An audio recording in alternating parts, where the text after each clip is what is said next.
बिस्मिल्लाहिर्रहमानिर्रहीम। अस्सलाम वालेकुम। उम्मीद करती हूँ आप सब खैरियत से होंगे। आज का जो हमारे पास टॉपिक है वो है प्लांक्स एजम्पशन।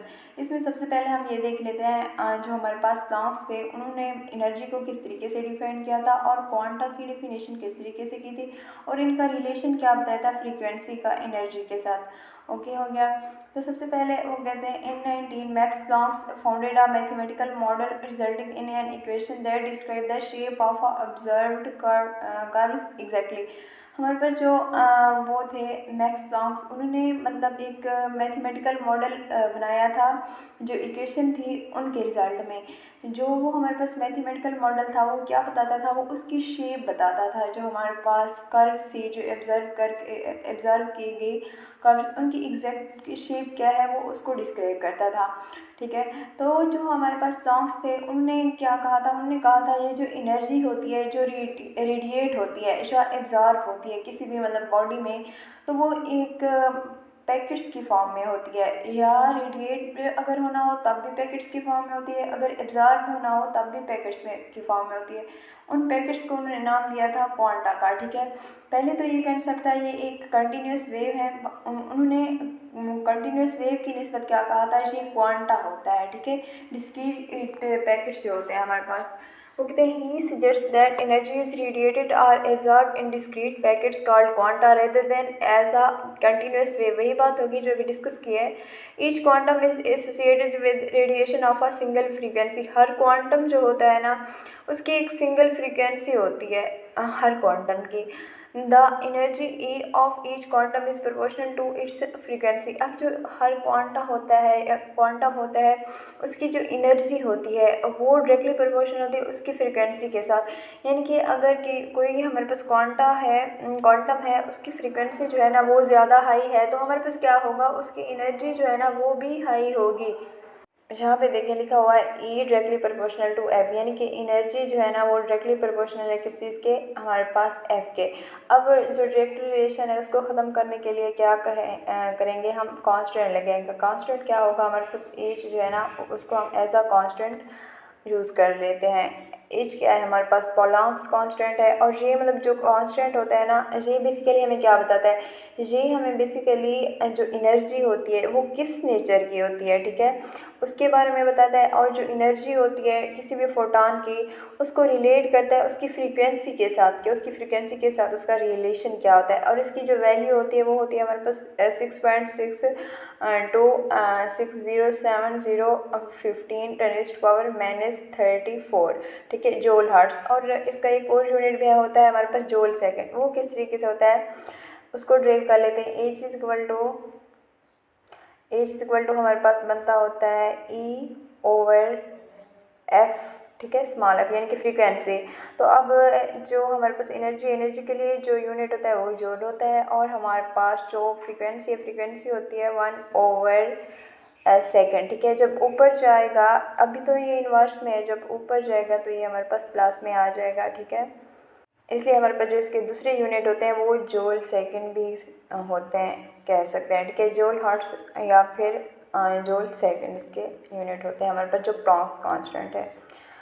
ओके हो गया। अब हम नेक्स्ट चलते हैं। नेक्स्ट है हमारे पास फोटॉन के बारे में, कि फोटॉन बेसिकली क्या होता है हमारे पास। वो कहते हैं Planck's suggested that as matter is not continuous but consist of a large number of tiny particles, so it is the radiation energy from a source. वो कहते हैं जब प्लांक्स जो थे उन्होंने सजेस्ट किया था ये जो मैटर होता है ये कंटिन्यूस नहीं होता, बल्कि जी जो हमारे पास large number of tiny particles, इनके स्मॉल पार्टिकल्स होते हैं उन पे कंसिस्ट कर रहा होता है। सही है। फिर क्या कहा, फिर उन्होंने कहा so is the radiation energy from a source. He assumed that granular nature of radiation from hot bodies was due to some property of the atom producing it। अब उन्होंने कहा था ये जो हमारे पास हॉट बॉडी होती है वो जो रेडिएशन रिलीज़ कर रही होती है उनकी नेचर किस पे डिपेंड कर रही होती है, उनकी नेचर इस पे चीज़ पे डिपेंड कर रही होती है। उसमें कुछ ऐसी प्रॉपर्टीज़ होती हैं जो क्या करती हैं, एटम को प्रोड्यूस करती हैं। वो जो हमारे पास मटेरियल होता है या जो हमारे पास हॉट बॉडी होती है फिर उसी चीज़ पे डिपेंड कर रही होती है जो रेडिएशन होती है उनकी नेचर। वो कहते हैं Einstein extended his idea and postulated that packets are tiny particle of energy are integral part of all electromagnetic radiation and they could not be subdivided। जो हमारे पास आइंस्टाइन थे उन्होंने कहा था कि जो पैकेट्स होते हैं या जो टीनी पार्टिकल होते हैं एनर्जी के, वो इंटीग्रल पार्ट होते हैं इलेक्ट्रोमैग्नेटिक रेडिएशन का, ठीक है, और इनको सब डिवाइड नहीं कर सकते, डिवीजन इनकी नहीं हो सकती।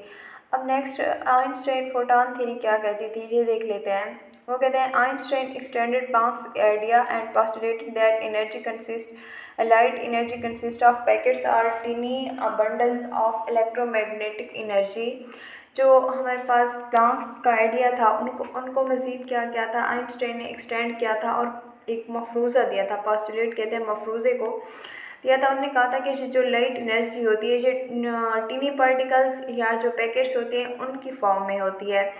अब ये जो बीम लाइट होती है, जैसे एक बीम लाइट हो, उसकी एनर्जी जो होती है वो क्वांटाइज्ड होती है, ठीक है। मज़ीद उन्होंने कहा था ये जो पैकेट्स होते हैं या टीनी पार्टिकल्स होते हैं ना एनर्जी के, ये इंटीग्रल पार्ट होते हैं इलेक्ट्रोमैग्नेटिक रेडिएशन के और इनको सब डिवाइड नहीं कर सकते। पहले भी ये बात हम डिस्कस कर चुके हैं। मज़ीद यही जो हमारे पास उन्होंने कहा था टीनी पार्टिकल्स होते हैं, इन्हीं को नाम दिया था उन्होंने फोटॉन का, ठीक है।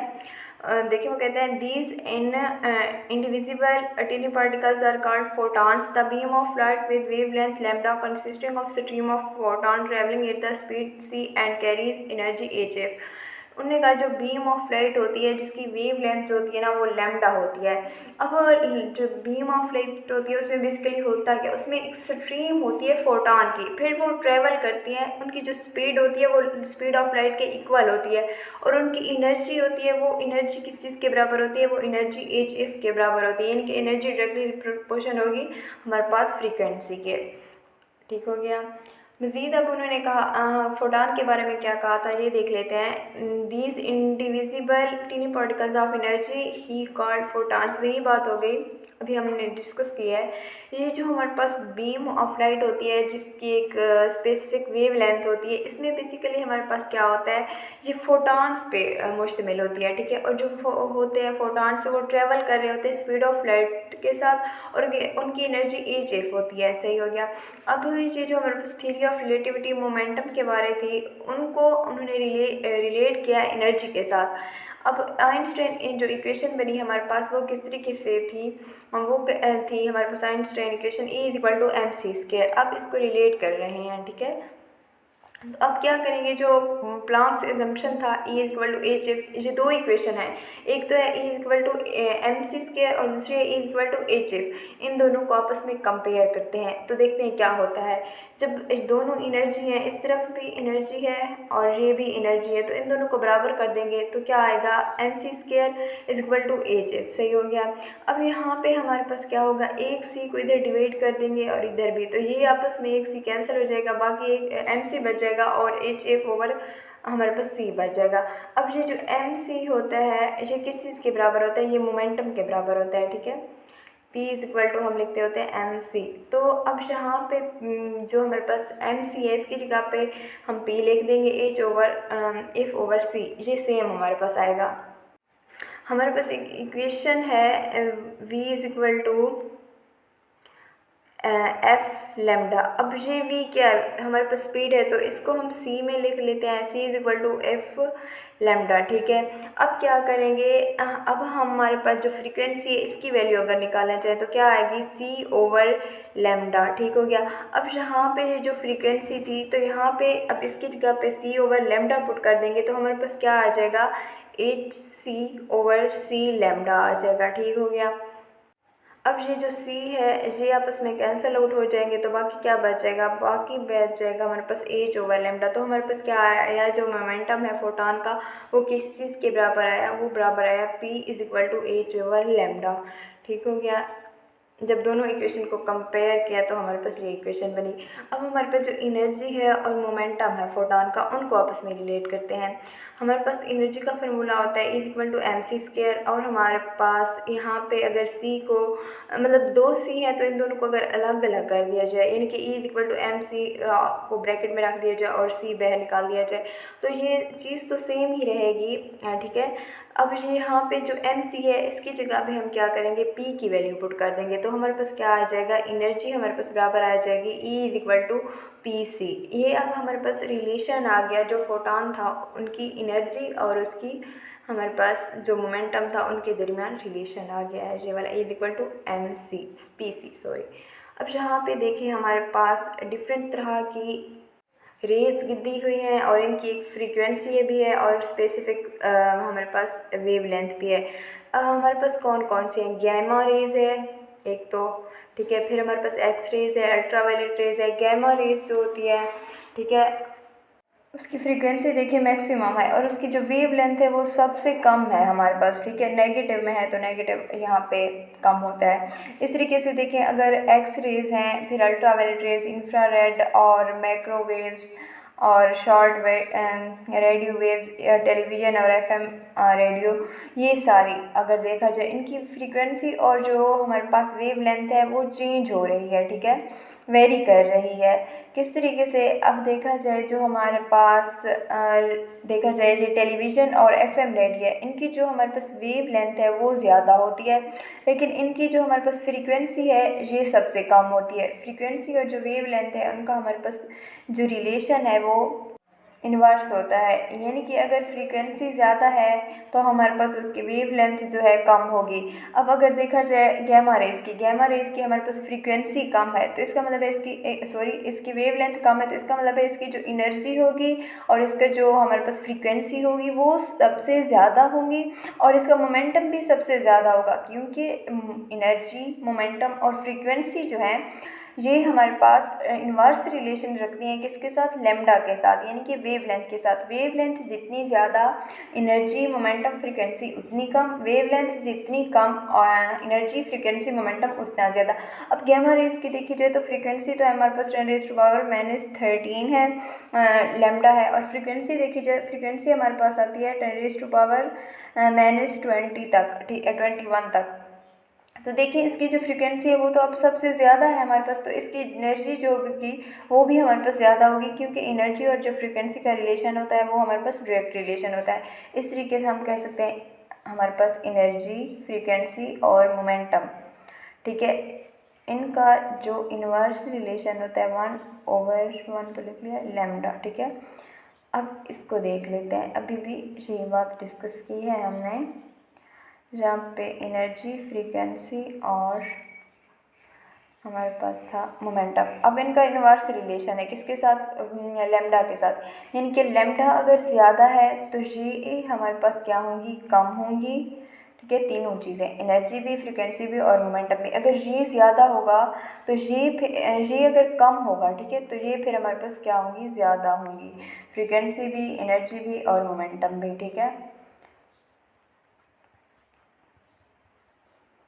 ये हमारे पास जो इलेक्ट्रोमैग्नेटिक स्पेक्ट्रम है उसको देख लिया है। अब हम नेक्स्ट चलते हैं। नेक्स्ट अब वो कहते हैं when does light detected as a particle and as a wave. इनकी जो लाइट जो रहती है उसकी डुअल नेचर है, पार्टिकल एज अ बिहेव भी करती है और एज अ वेव भी बिहेव करती है।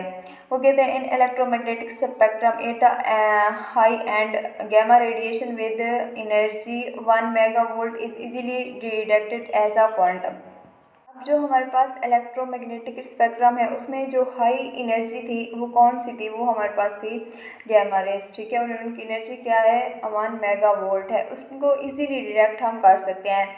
while at the other end the radio waves with energy 10⁻⁻10 इसको हम क्या करते हैं, इसको डिटेक्ट नहीं कर सकते, ठीक है, एज अ स्पेक्ट्रम, क्योंकि इस एनर्जी जो होती है ना वो हमारे पास सबसे कम होती है।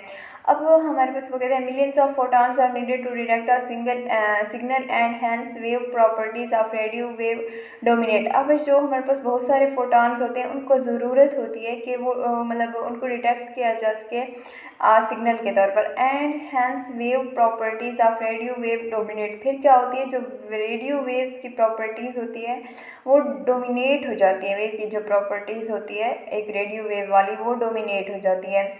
फिर हमारे पास जो क्वांटा होता है वो कहते हैं the quanta are so close together in energy value that radio waves are detected as continuous radiation. अब जो हमारे पास एक रिलेशन होता है क्वांटा के साथ इन एनर्जी की फॉर्म में, वो क्या होता है, वो बहुत ज़्यादा क्लोज होता है, ठीक है। क्वांटम्स होते हैं ना बहुत ज़्यादा क्लोज होता है एनर्जी वैल्यू को अगर देखा जाए उस तरफ। तो फिर जो हमारे पास रेडियो वेव्स होती हैं उनको एक एज अ कंटिन्यूस रेडिएशन के तौर पर हम डिटेक्ट कर सकते हैं।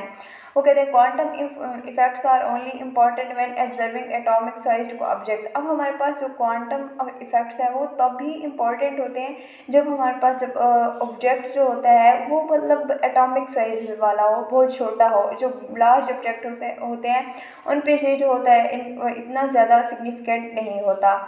वो कहते हैं where as is a significant factor in any detectable energy change. वही बात हो रही है क्योंकि यहाँ पे एनर्जी चेंज जो होता है ना डिटेक्ट कर सकते हैं, लेकिन कोई लार्ज ऑब्जेक्ट होता है उस पर हम एनर्जी का जो वो आता है वो हम नहीं कर सकते होते डिटेक्ट। आज का जो लेक्चर था हमारे पास यहीं तक था। Thank you for watching. इंशाल्लाह फिर मिलेंगे नेक्स्ट लेक्चर के साथ। तब तक के लिए इजाज़त। अल्लाह हाफिज़। अपना ख्याल रखिएगा।